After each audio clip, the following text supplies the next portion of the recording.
Hello everyone, welcome to शिक्षा मित्र education. आपकी अपनी एग्जाम्पल स्टोरी वाली क्लास।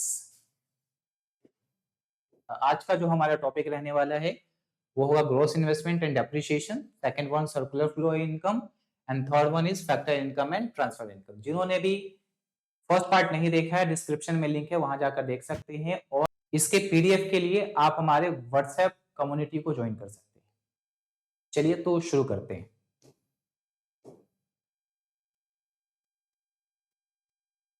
यहां पर आप लोग एक पिक्चर देख पा रहे हो। ये जो पिक्चर है ये कहां से लिया गया है? तो स्पाइडरमैन मूवी से लिया गया है और ये विलन है ऑक्टोपस। तो gross investment and net investment, तो दोनों में इन्वेस्टमेंट आ रहा है। तो सबसे पहले हम लोग इन्वेस्टमेंट को समझते हैं कि इन्वेस्टमेंट क्या होता है। और जिन बच्चों को पता है वो कमेंट बॉक्स में इसका आंसर दे देंगे मेरे लिखने से पहले। तो देखिए, ये जो ऑक्टोपस महाराज है, ये जो विलन है, इन्होंने ये मशीन बनाई है। क्या बनाई? मशीन बनाई। ठीक है। तो इनके पास जितना भी कैपिटल स्टॉक पड़ा होगा, ठीक है, उसमें इन्होंने एक और मशीन ऐड कर दिया। पहले से जो मशीन होगा उसमें एक और मशीन ऐड कर दी। तो हमारा जो इन्वेस्टमेंट होता है वो क्या होता है? Addition made on stock of capital during a period of time. ठीक है, कि हमारे पास जो भी कैपिटल स्टॉक था उसके अंदर हमने कुछ एडिशन किया, तो उसको हम लोग क्या बोल रहे हैं? इन्वेस्टमेंट बोल रहे हैं। अब फर्दर अगर हम लोग इन्वेस्टमेंट की बात करें तो इन्वेस्टमेंट दो टाइप के होते हैं। ठीक है, एक है फिक्स्ड इन्वेस्टमेंट और दूसरा हो गया इन्वेंट्री इन्वेस्टमेंट।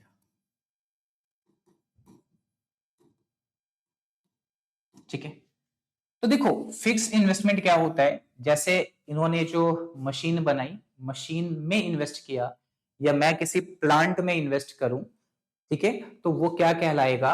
या किसी टूल्स वगैरह को खरीदूं या इक्विपमेंट्स वगैरह को खरीदूं, तो वो क्या होगा? फिक्स इन्वेस्टमेंट होगा।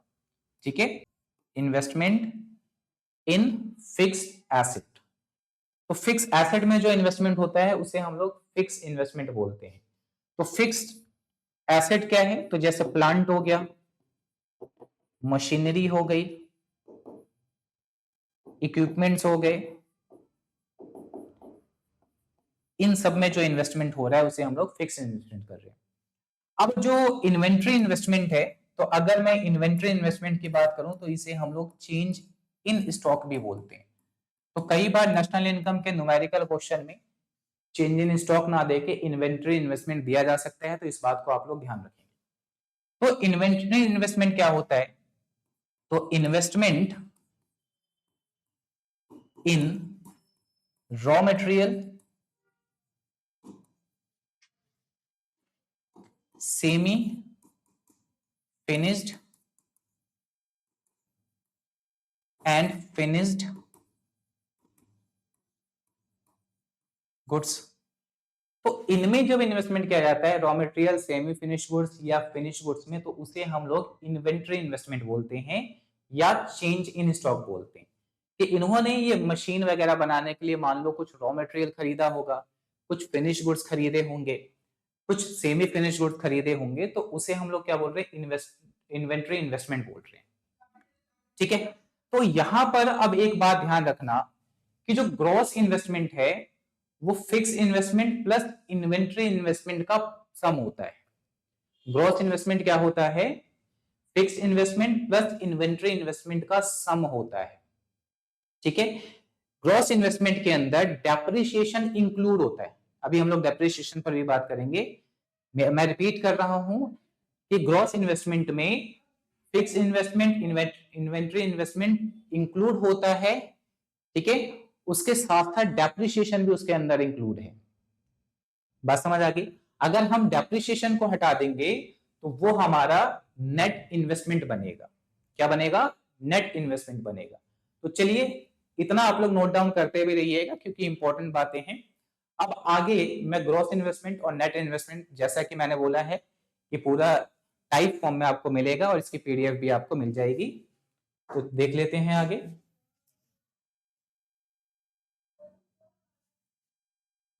तो ये आप लोग देख पा रहे हो, it refers to total addition to the existing stock of capital during a given period of time before making allowances for depreciation. तो डेप्रिसिएशन इसके अंदर क्या हो गया, इंक्लूड हो गया। तो कैपिटल स्टॉक में क्या क्या शामिल है, fix asset and unsold stock. Unsold stock क्या हो गया, अब देखो फिक्स एसेट क्या में क्या इंक्लूड है, प्लांट मशीनरी इक्विपमेंट से इंक्लूड है। अनसोल्ड स्टॉक में क्या इंक्लूड है, finish and semi finish goods as well as raw material. ठीक है, it is also called inventories. Gross investment is inclusive of depreciation. ठीक है, और नेट इन्वेस्टमेंट क्या होता है कि जब हम ग्रॉस इन्वेस्टमेंट में से डेप्रिसिएशन माइनस कर देते हैं तो उसे हम लोग नेट इन्वेस्टमेंट बोलते हैं। तो होप सो कि इतनी बातें आप लोगों को बिल्कुल क्लियर हो गई होंगी। अब हम लोग बढ़ते हैं आगे।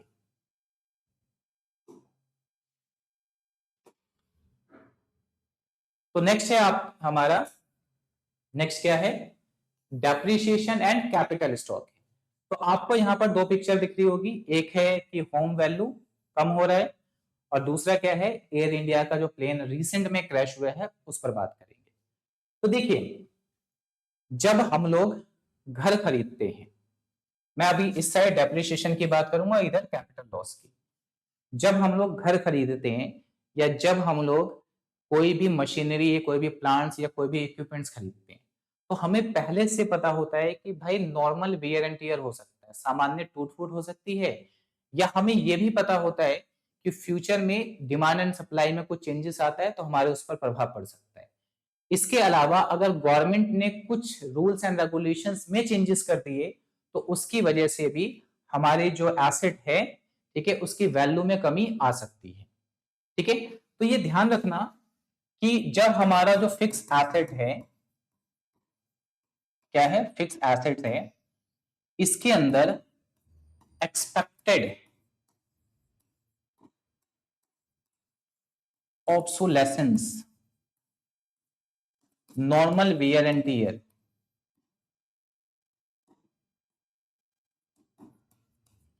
एक्सेट्रा की वजह से जो वैल्यू में कमी आए तो उसे हम लोग डेप्रिसिएशन बोलते हैं।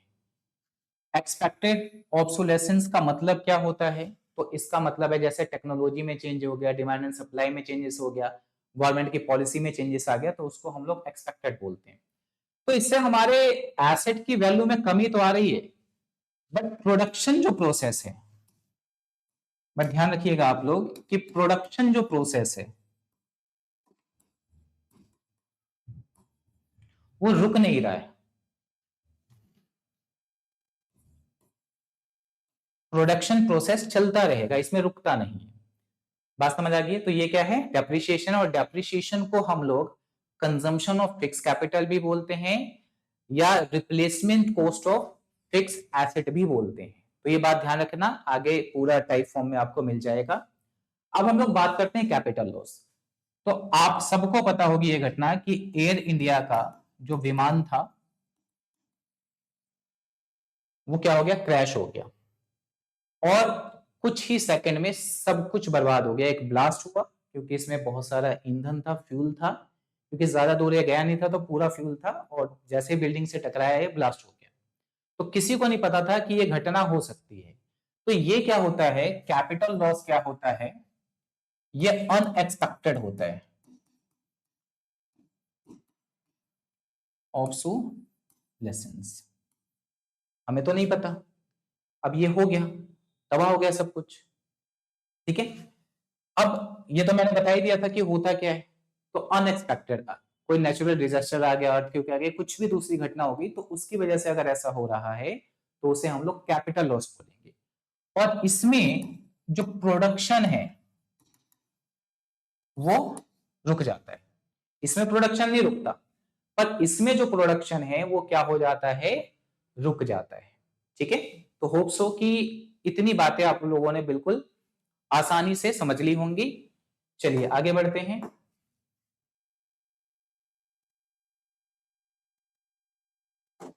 तो देखो अगर मैं डेप्रिसिएशन की बात करूं तो डेप्रिसिएशन क्या है, कंजम्पशन ऑफ फिक्स कैपिटल और replacement cost of fix capital भी इसको कहा जाता है।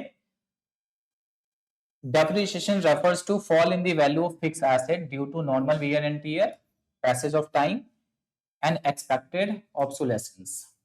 ठीक है, नॉर्मल वियर एंड टीयर का मतलब होता है कि सामान्य टूट फूट अगर हो जाती है तो हमें पता है कि हमारी जो फिक्स एसेट है उसकी वैल्यू में क्या हो जाएगी, कमी हो जाएगी। जैसे जैसे टाइम बीतता जाता है वैसे वैसे भी हमारे फिक्स एसेट की वैल्यू कम होती जाती है। जैसे मान लो हमने कोई बिल्डिंग ली, हमने कोई घर लिया, तो हर साल उसकी वैल्यू क्या होती जाएगी, कम होती जाएगी। ठीक वैसे ही जैसे मार्केट में कोई नया फोन आया तो पुराने वाले फोन की वैल्यू कम हो जाती है। ठीक है, उसके बाद the value of fix asset decreases due to expected obsolescence due to change in technology, change in demand and supply. तो इस पर हम लोगों ने बात कर ली है। गवर्नमेंट रेगुलेशंस वगैरह, गवर्नमेंट पॉलिसी वगैरह भी इसके अंदर आ जाएगी। अब अगर हम लोग कैपिटल लॉस की बात करें तो it refers to loss in the value of fix asset due to unforeseen obsolescence, natural calamities like flood आ गया, अर्थक्वेक आ गया, इसकी वजह से।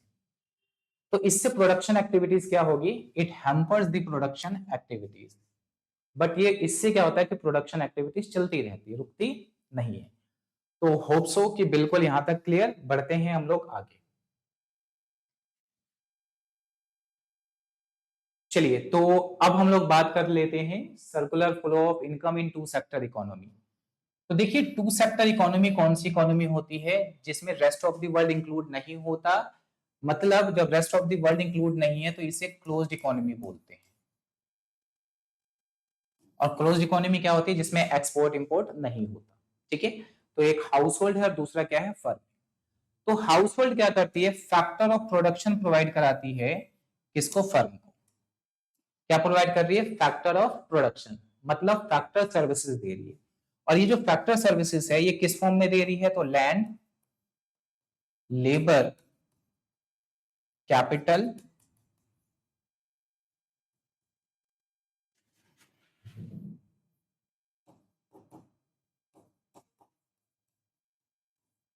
एंटरप्रेन्योर के रूप में दे रही है। ठीक है, अब आप देखिए कि फर्म इन्हीं को कन्वर्ट करके हमें क्या दे रहा है, पेमेंट रूप में। तो आप देखोगे कि लैंड से क्या मिल रहा है, हमें रेंट मिल रहा है। लेबर से क्या मिल रहा है, वेजेस मिल रहा है। कैपिटल से क्या मिल रहा है, हमें इंटरेस्ट मिल रहा है। इससे हमें क्या मिल रहा है, प्रॉफिट मिल रहा है।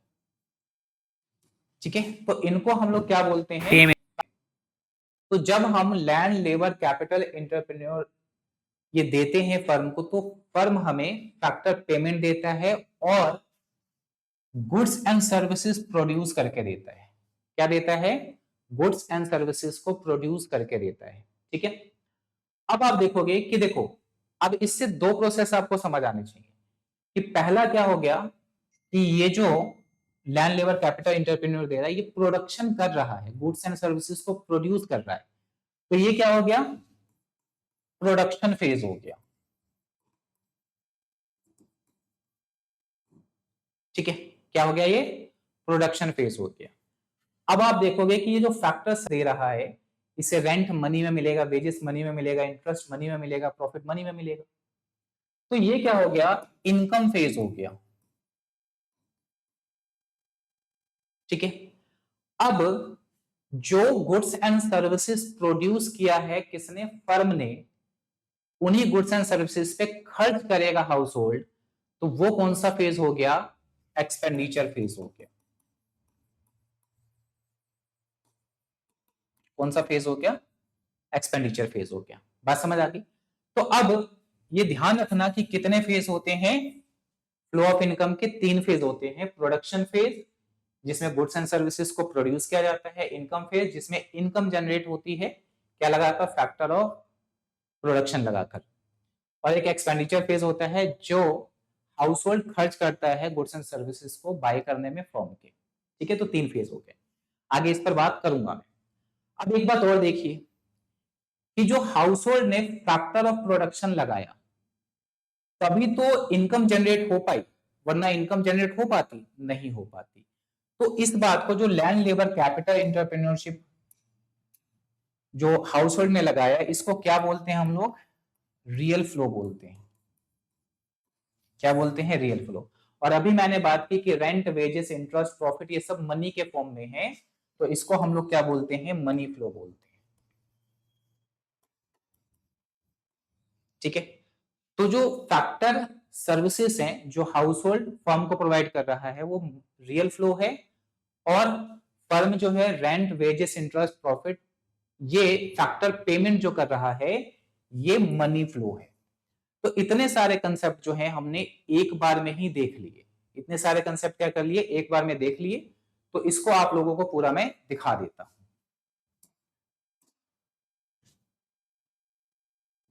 तो ये रहा आपका circular flow of income in two sector economy.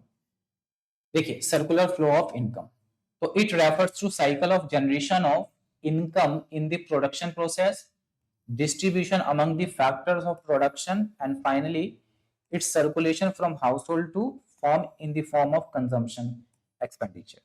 वही जो तीन बातें मैंने बताई, प्रोडक्शन फेज, इनकम फेज और एक्सपेंडिचर फेज, उसी को हम लोग क्या बोल रहे हैं? सर्कुलर फ्लो ऑफ इनकम बोल रहे हैं। तो अगर हम लोग principle of circular flow of income की बात करें तो इसमें एक क्या होगा? रिसिट एंड पेमेंट होगा हाउस होल्ड और फर्म के बीच में। Corresponding to each real flow in one direction, there is a money flow of income in the opposite direction। हम रियल फ्लो दे रहे हैं, वो हमें क्या दे रहा है? मनी फ्लो दे रहा है। ठीक है, तो ये चीजें इंक्लूड होती है। अब आगे देखते हैं हम लोग।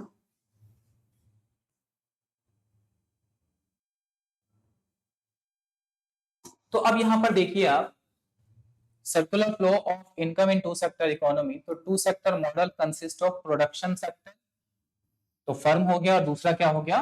हाउस होल्ड हो गया। Household are the owners of the factor of production. ठीक है, कि मैं हूं हाउस होल्ड, तो मैंने लैंड लगाया, मैंने कैपिटल लगाया, मैंने लेबर लगाया। ठीक है, तो उससे मैंने एक मतलब बिजनेस इंटरप्राइजेस बना लिया। अब उससे मैं प्रोडक्शन भी करूंगा, मैं उससे गुड्स एंड सर्विसेज भी प्रोड्यूस करूंगा, रेंट भी दूंगा, उससे मैं प्रॉफिट भी लूंगा, उससे मैं वेजेस भी दूंगा, किसको? लेबर्स को। तो वही सब कुछ हो गया। House hold spend the entire income on the purchase of goods and services. तो परचेज कर रहा है गुड्स एंड सर्विसेज, तो ये कौन सा फेज हो गया? एक्सपेंडिचर फेज हो गया। ठीक है,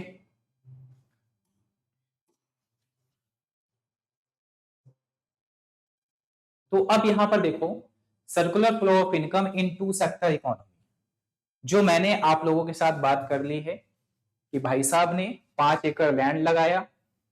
ठीक है, लैंड लगाने के बाद इन्होंने रेंट पर दे दिया, तो इन्हें लैंड की वजह से 1 लाख रुपए रेंट मिल रहा है। लैंड लगाया, उससे रेंट मिलने लग गया, तो ये क्या हो गया? आप देखोगे कि ये जो लैंड लगाया, तो ये आपका रियल फ्लो हुआ, और ये 1 लाख रुपए क्या हो गया? ये मनी फ्लो हुआ, पैसों की बारिश होने लग गई। ठीक है, तो रियल फ्लो क्या है? Physical product flow. It refers to the flow of factor services from household to firm, and the corresponding flow of goods and services from firm to household. ठीक है, मनी फ्लो क्या है? Income या nominal flow. It refers to flow of money in the form of factor payment, जो हमने बात की। कहा कौन फैक्टर पेमेंट कर रहा है? फॉर्म हाउस होल्ड को कर रहा है। ठीक है, और फिर जो पैसा आएगा उसके बाद क्या करेगा? Consumption expenditure from household to firm, ये वाली बात सामने हो गई। तो इसको आप लोगों को क्या रखना है? ध्यान रखना है। चलिए आगे बात करते हैं। Phases of circular flow of national income, वो हमने ऑलरेडी बात कर ली। मैंने एक ही डायग्राम में, एक ही पेज में सारी बातें आपको समझा दी। ठीक है, कि लैंड, लेबर, कैपिटल, इंटरप्रेन्योरशिप लगाकर जब मैं प्रोडक्शन कर रहा हूँ गुड्स एंड सर्विसेज का, तो प्रोडक्शन फेज हो गया। अब फैक्टर सर्विसेज जब हाउस होल्ड ने लगाया, जैसे लैंड, लेबर, कैपिटल, इंटरप्रेन्योर, तो उसके बदले में मनी में रेंट मिला, वेजेस मिला, इंटरेस्ट मिला, प्रॉफिट मिला, तो उसको हम लोग क्या बोल रहे हैं? इनकम फेज बोल रहे हैं। उसके बाद जो गुड्स एंड सर्विसेज फर्म ने प्रोड्यूस की, तो उसी पे अगर खर्च कर रहा है, तो उसी को हम लोग क्या बोलेंगे? एक्सपेंडिचर फेज बोलेंगे। ठीक है, तो यहां पर मुझे ज्यादा बताने की जरूरत नहीं है, ऑलरेडी सब कुछ मेंशन है। तो firms produce goods and services with the help of factor services, हमने बात कर ली है। इनकम डिस्ट्रीब्यूशन फिर factor income, wages, rent, interest and profit बात कर ली है। Expenditure phase, the income received by the factor of production is spent on the goods and services produced by firm, expenditure phase हो गया। तो एक conclusion ध्यान रखना, जो आपने 3 मेथड पढ़े हैं ना नेशनल इनकम के, वो इसी पर बेस्ड है। किस पर बेस्ड है? इसी पर। तो प्रोडक्शन फेज कौन सा मेथड बन गया? वैल्यू एडेड मेथड और प्रोडक्शन मेथड बन गया। ठीक है, value of output produce. Income distribution क्या बन गया? ये इनकम मेथड बन गया। एक्सपेंडिचर फेज ये क्या बन गया? एक्सपेंडिचर मेथड बन गया। तो अलग मेथड नहीं है, इन्हीं से 3 मेथड बना है नेशनल इनकम के। हो सकता है कि आपको ये एक नई बात पता चली हो। चलो, तो लास्ट अब हम लोग बात करते हैं factor income and transfer income, जो हमारा आज का लास्ट टॉपिक है। देखो, आपने अभी पढ़ा factor income and transfer income. तो आपने अभी पढ़ा कि भाई लैंड, लेबर, कैपिटल, एंटरप्रेन्योरशिप लगाकर हमने रेंट कमाया, वेजेस कमाया, इंटरेस्ट कमाया, प्रॉफिट कमाया। तो ये क्या हो गया? फैक्टर इनकम हो गया। कि जब हम लोग फैक्टर सर्विसेज लगाकर उसके बदले में हमें फैक्टर पेमेंट मिलती है, मतलब जब हम कुछ अपनी सर्विसेज देते हैं, ठीक है, और बदले में हमें कुछ रिटर्न मिल जाए, तो उसे हम लोग क्या बोलते हैं? फैक्टर इनकम बोलते हैं। वहीं ट्रांसफर इनकम क्या होता है? जो वन साइडेड होता है। क्या होता है? वन साइडेड होता है। जैसे मान लो कि मैंने इनकम टैक्स दिया, ठीक है, अब ये थोड़ी है कि मैंने अगर इनकम टैक्स पे किया है गवर्नमेंट को, तो गवर्नमेंट भी मुझे टैक्स पे करेगी। वन साइडेड हो गया। स्कॉलरशिप हो गया, पेंशन हो गया, डोनेशंस हो गया, ये सब क्या होते हैं? ट्रांसफर इनकम होते हैं। कि बिना कोई सर्विसेज प्रोवाइड किए उसके बदले में जब हमें कुछ मिले, तो वो क्या कहलाता है? ट्रांसफर इनकम कहलाता है। ठीक है, क्या कहलाता है? ट्रांसफर इनकम कहलाता है। तो होप सो कि इतनी बातें आपको समझ आ गई होंगी। यहां पर हम उसे एक बार देख लेते हैं।